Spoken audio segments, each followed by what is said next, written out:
জয় শ্রীকৃষ্ণ। গীতার পঞ্চদশ অধ্যায়ের ধারাবাহিক আলোচনায় আজ পঞ্চম শ্লোক। চলুন আজ এই শ্লোকের মাধ্যমে আমরা আজকের ভাবনা শুরু করি। প্রথমে প্রার্থনা দিয়ে শুরু করছি। বাসুদেবসুতং দেবং কংসচারূরমর্দনম দেবকী परमानन्दौ कृष्णौ वन्दे जगद्गुरुं श्रीकृष्णौ वन्दे जगद्गुरुं। जय श्रीकृष्ण। এখন আমি পঞ্চম শ্লোক পাঠ করছি। ওম শ্রী পরমাত্মনে নমঃ।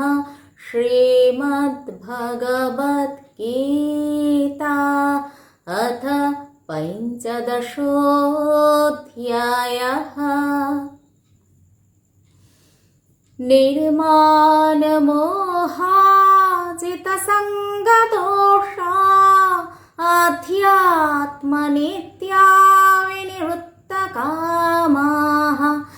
द्वन्द्वैर्विमुक्ताः सुखदुःखसञ्जये गच्छन्त्यमूढः পদমপ্যয়ন্তৎ। এই শ্লোকের মাধ্যমে ভগবান আমাদের জানিয়েছেন, যিনি অহংকার মোহ আসক্তি ত্যাগ করে এবং সুখে দুঃখে সমভাব রাখেন, তিনিই হল পরম সত্যের পথে এগিয়ে যেতে পারেন। গীতার জ্ঞান আমাদের শেখায় যে জীবনে যেমন সুখ আসবে ঠিক তেমনি দুঃখও আসবে, কিন্তু যে ব্যক্তি প্রতিটি অবস্থায় ধৈর্য বিনয় এবং বিশ্বাস ধরে রাখেন সেই হলো আসল যোগী। যেমন ধরুন, বড় মানুষ সেই নয় যার অনেক ধন আছে, বড় মানুষ সেই হয় যিনি সুখে অহংকারী হন না এবং দুঃখে ভেঙেও পড়েন না। পঞ্চম শ্লোকের গভীর তাৎপর্য আজ এখানেই সমাপ্ত হলো। আমি সমাপ্তি প্রার্থনা দিয়ে শেষ করছি।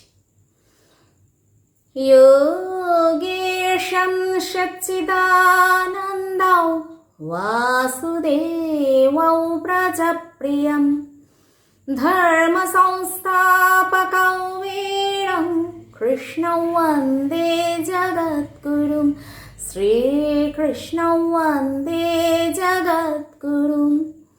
ॐ श्रीकृष्णार्पणमस्तु। ওম হরি ওম তৎসৎ। জয় শ্রীকৃষ্ণ।